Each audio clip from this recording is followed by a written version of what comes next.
traigo otro video de reacciones. Ustedes saben que no son pocos los profesionales de diferentes áreas que sugieren la caminata para la pérdida de tejido graso.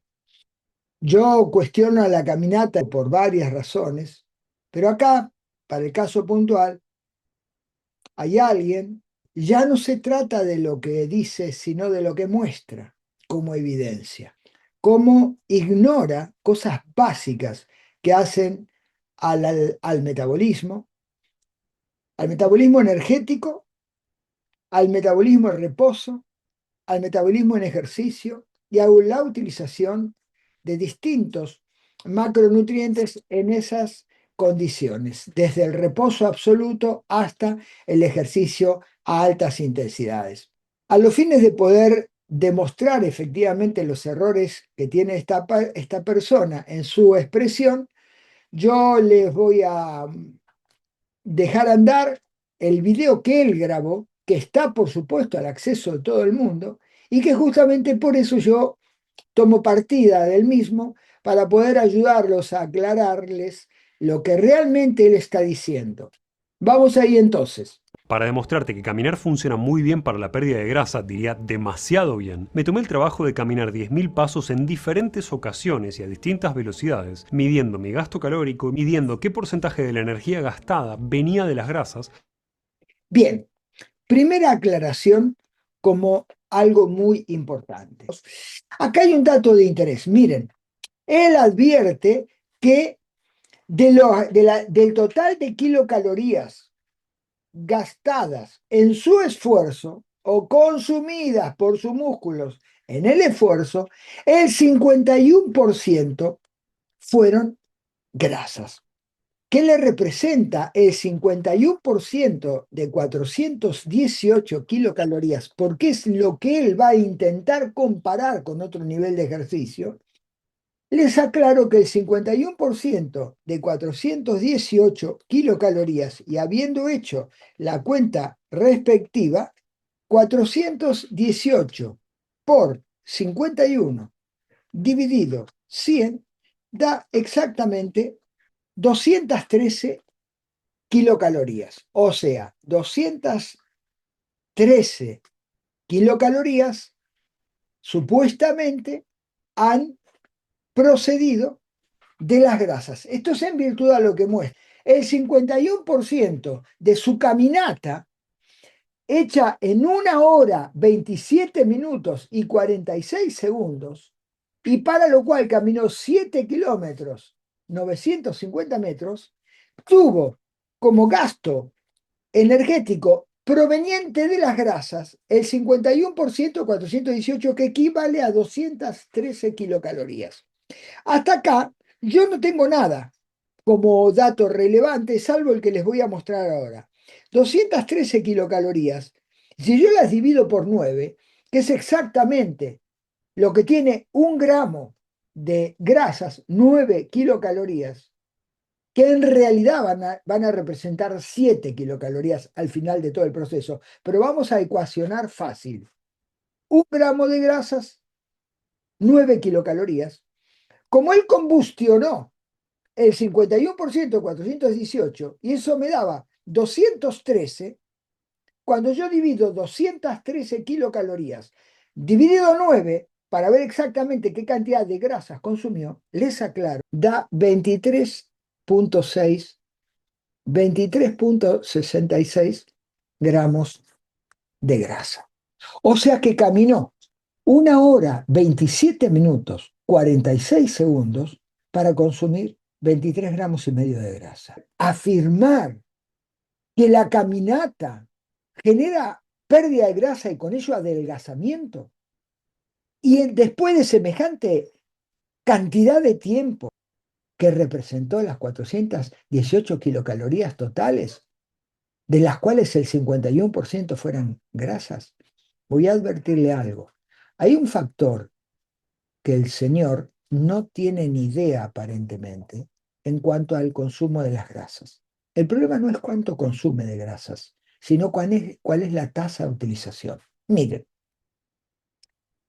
llevándolo a la práctica sencilla, ¿saben cuál es el momento de mi día de vida que yo tengo el mayor consumo de grasas? Cuando estoy durmiendo. ¿Cuál sería el pensamiento más obvio, no? Ah, ¿cómo voy a gastar mucha grasa durmiendo? Sí, comparativamente sí es el único combustible prácticamente. Lo que pasa es que la tasa de gasto, o sea, la velocidad que gasta la grasa su energía o a la cual estoy extrayendo, es a una velocidad mínima porque mi condición es de absoluto reposo. Entonces no hay demanda global de energía en virtud a que yo no estoy haciendo otra cosa que durmiendo. El gasto energético es mínimo, es el necesario para un estado casi basal, hasta podríamos arriesgar. Bien, cuando expresa que en una caminata él gastó el 51% de las kilocalorías totales provenientes de las grasas, cuando hago los números, me dio 23,66 gramos de grasa consumido en 1 hora 27 minutos 46 segundos. O sea, una ridícula cantidad de degradación de grasas para estar caminando casi 1 hora y media. Vamos a permitirle expresarse un poco más en sus errores, confusiones y además transmisión de una falsedad para asegurar, afirmar, caminar es fantástico. Hasta adelgaza. Vamos a continuar. Cuánta grasa puedes quemar. En líneas generales, para perder peso necesitamos gastar más energía de la que estamos consumiendo. Esto es obvio. Si como de más, engordo, mientras que si como saludable es más difícil excederme en la cantidad que necesito, y si hago ayuno es mucho más difícil consumir más energía de la que estoy gastando. Bueno, acá vale hacer alguna aclaración, ¿no? Esto pareciera ser que es tan sencillo para cualquiera. Hay personas que tienen patologías metabólicas, como por ejemplo la resistencia a la insulina, prácticamente patrimonio de las personas que tienen obesidad, casi con certeza absoluta. Y esas personas, aún comiendo menos de lo que necesitan, pueden estar acumulando, porque la ingesta nutricional no puede ser metabolizada porque no funciona el sistema metabólico energético adecuadamente. Por eso tiene a lo mejor resistencia a la insulina, lipotoxicidad y otras cosas más que podríamos seguir hablando y no vale la pena ahora. Pero es falso de que si yo como menos, termino perdiendo más. Eso es absolutamente falso.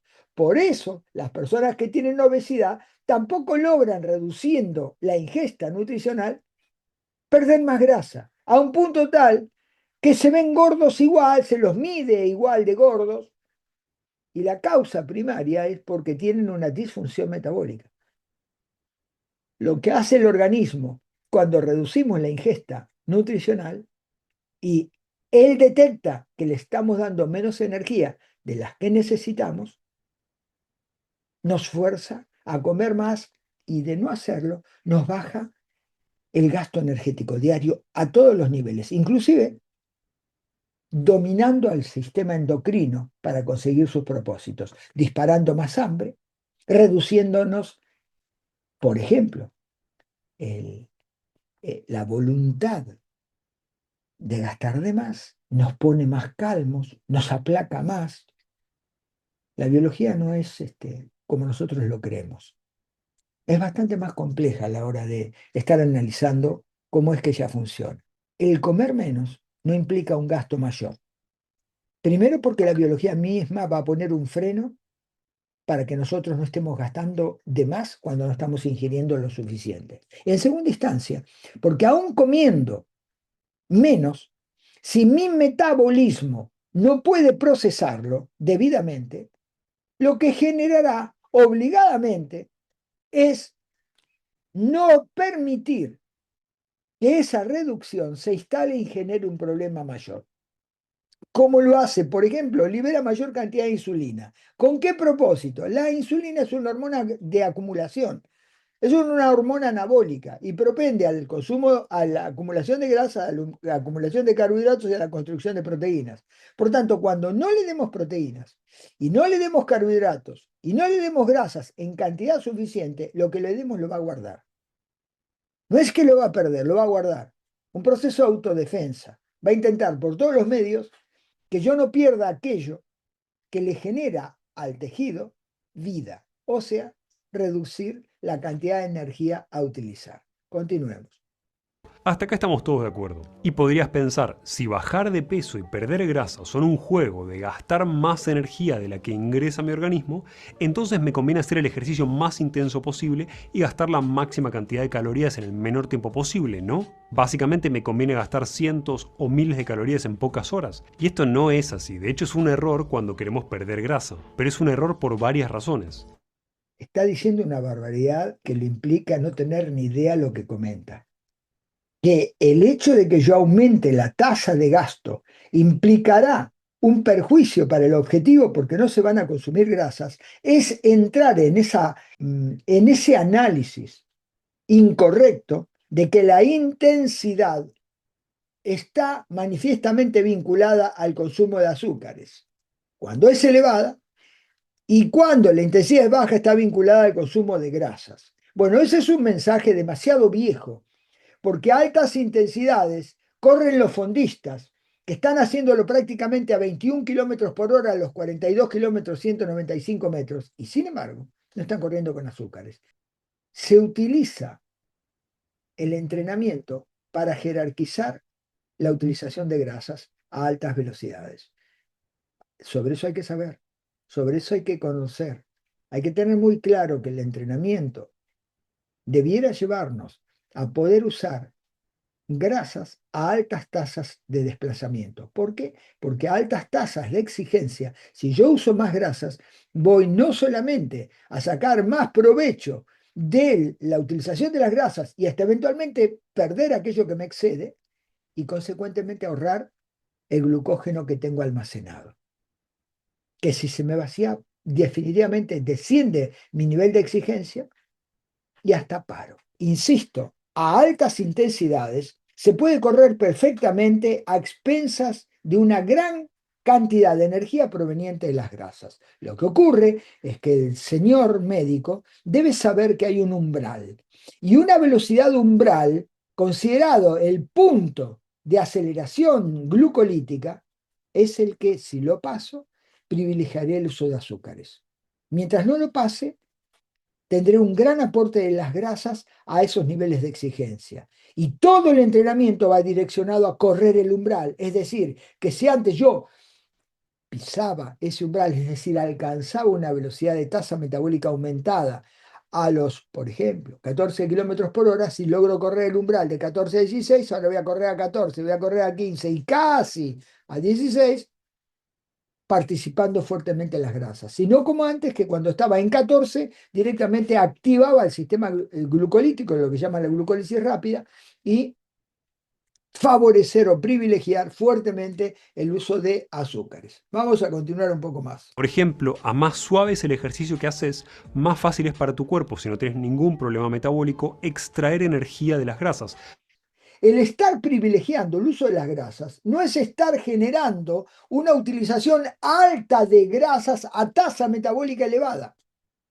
Ese es un error garrafal. Insisto, volvamos a la cama, como les estaba diciendo, durmiendo.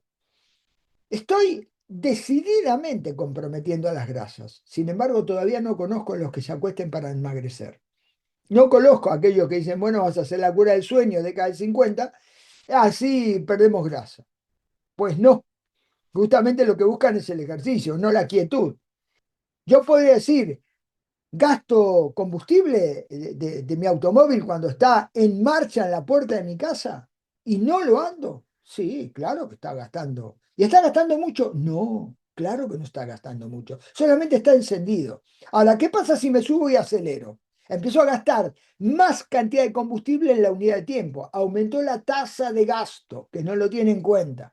Que no sabe lo que es la tasa energética, evidentemente, porque si no, no diría lo que se está escuchando. El encendido de automóvil en la puerta de mi casa, no hay ninguna duda que gasta combustible. Lo mismo que yo cuando estoy quietito durmiendo. El auto encendido y yo durmiendo serían justamente el fiel reflejo de un gasto mínimo de combustible. Y yo saliendo a hacer alguna actividad y el auto, lo mismo, trasladándome hacia alguna dirección, aumentará el consumo de combustible en la unidad de tiempo. Eso se llama tasa de gasto. Sigamos. Es una reserva de glucosa, de hidratos de carbono que tenemos en músculo. Un ejercicio más suave, de intensidad más baja, te va a permitir usar más grasa. Y esto afortunadamente se puede medir. Podemos estimar en base a la intensidad del ejercicio y a nuestro esfuerzo o a nuestra frecuencia cardíaca qué porcentaje de la energía gastada haciendo una actividad salió de la grasa y qué porcentaje salió de hidratos de carbono u otro. Veamos ahora cómo trata de fundamentar algo desde un error aún más grave. Escuchen. E incluso podemos medirlo mucho más específicamente con estudios, pero que probablemente vos y yo no vayamos a hacer, o al menos no vamos a hacer seguido. Y lo interesante de caminar rápido y de otros ejercicios de esa misma intensidad es que nos ayudan a quemar la mayor cantidad de grasa posible, pero además tienen una ventaja extra. Son mucho más fáciles de hacer y de sostener en el tiempo que ejercicios más intensos que también están asociados con quema de grasa, como el ejercicio de zona 2, que Fíjense la barbaridad, ¿no? Que da el zona uno caminando, ok, y el zona 2 trotando, o sea que cualquiera que trote a cualquier intensidad es zona 2. Ya hablé suficiente de zona 2 como para que aquel que tenga una duda, por favor, escúchelo, no porque sea yo el que lo diga, sino porque estoy multiplicando ciencia. Sigamos. es un ejercicio aeróbico de intensidades moderadas. Estos otros ejercicios te ayudan a quemar mucha grasa, sirven para esto, son buenos, pero requieren mucha más fuerza de voluntad de tu parte para sostenerlos. Y ya vas a ver cómo la comparación matemática de estos dos escenarios hace que el caminar valga mucho la pena. Y en segundo lugar, si tu objetivo es perder grasa, pero también es ganar algo de músculo, como el de la mayoría de las personas, hacer ejercicios más suaves que te permiten quemar grasa te deja el resto de energía necesaria para que puedas ir al gimnasio y levantar pesas sin agotarte ni agotar tus reservas de glucógeno del músculo que vos vas a necesitar en el gimnasio. Esto es una barbaridad que realmente hasta cuesta escucharlo y entenderlo. O sea que yo hago lento para que después me quede energía para ir a entrenar músculo. ¿Qué tiene que ver hacer primero una caminata para que después vaya yo a usar la energía que me estoy ahorrando a través del uso de grasas para poder ir y utilizar el músculo para el crecimiento en la musculación, otro combustible? Que es básicamente marcha con peso para obtener un beneficio aeróbico y muscular, pero también de disminución de porcentaje de la grasa a la vez. O sea, aeróbico y muscular porque me estoy transportando con una mochila. Él pensará que el músculo crece simplemente porque se adapta a algo que es más pesado. Con ese criterio vamos a darle hurras a los estibadores en el puerto, a las personas que trabajan en el mercado central moviendo cajones, a los que trabajan en las obras, en la construcción, porque tienen que estar lanzando ladrillos para arriba. Eso es un trabajo de adaptación, no son trabajos de salud. Son de adaptación a los esfuerzos que me propone la vida cotidiana. De ninguna manera de salud. Y el estar caminando con un peso acá deberá estar considerado como un trabajo planificado en el tiempo, que tenga intensidad, duración, frecuencia, volumen, la densidad, etcétera, etcétera. Eso no tiene nada que ver. Sigamos. Ahora ya entendiste que del total de la energía usada para hacer un ejercicio, una mayor cantidad va a provenir de la grasa caminando que si vos estás corriendo a máxima velocidad. ¿Qué será correr a máxima velocidad, no? ¿100 metros llanos? ¿400 metros llanos? ¿Maratón siendo elite? ¿Qué es mayor intensidad? Es realmente bastante difícil, porque si para caminar muestra el paseo de la mujer con el perrito, le voy a decir que va a ser no solamente pobre el consumo de grasas, hasta va a ser imprescindible que se lo tome en serio si es que tiene ese propósito, porque de esa manera, encima el consumo de grasas es muchísimo menor que el de la otra mujer que iba caminando a paso rápido, ¿verdad? A lo mejor lo trajo como para decir, seguimos mostrando a alguien caminando, que no se lo tomen como un ejemplo de aquello que hay que hacer, ¿no? Sacar a pasear al perro, aunque más no sea pasear al perro. Es bastante escuchada esa frasecita, ¿no? Sigamos. En números para que te quede claro qué te conviene si vos querés no gastar calorías o energía, sino perder grasa. En estos dos escenarios tenemos por un lado una caminata de 10.000 pasos que tomó 1 hora y media para hacerse. El 51% de la energía gastada para hacer esos 10.000 pasos en mi cuerpo vino de grasas. Esta es O sea, eso ya lo vimos, una barbaridad. 23 gramos y 66, 23, 24 gramos para redondear lo que hay. 22, fantástico, caminó 1 hora y media para perder 24 gramos de grasa. 1 hora y media para perder 24 gramos de grasa. Realmente lamentable. Continuemos. Como propósito, ¿verdad? una caminata a un ritmo normal que vos y yo podemos tener en la calle cuando vamos al trabajo, no tiene nada de especial. Es muy suave a nivel de esfuerzo, prácticamente no tiene contraindicaciones y además es muy fácil de sostener. Si pudieras hacer eso todos los días, incluso si está dividido en diferentes momentos del día porque no podés caminar 1 hora y media seguida, perderías No tiene nada que ver. Está sumando calorías en el día en el convencimiento de que es lo mismo hacer 3 veces media hora que una única vez, hora y media, con ese porcentaje de pérdida de grasas. No es así, está equivocado. El metabolismo no funciona de esa manera. Al menos haga el volumen total varias veces en el día. Eso es indemostrable, a pesar de que andan por ahí algunos trabajos que verdaderamente dan vergüenza, que no se portarían el menor análisis desde el método científico para afirmar que es lo mismo caminar 3 veces media hora que una vez 1 hora y media continua. No tiene nada que ver el impacto fisiológico, bioquímico, neuroendocrino, molecular, no tiene nada que ver. Continuemos.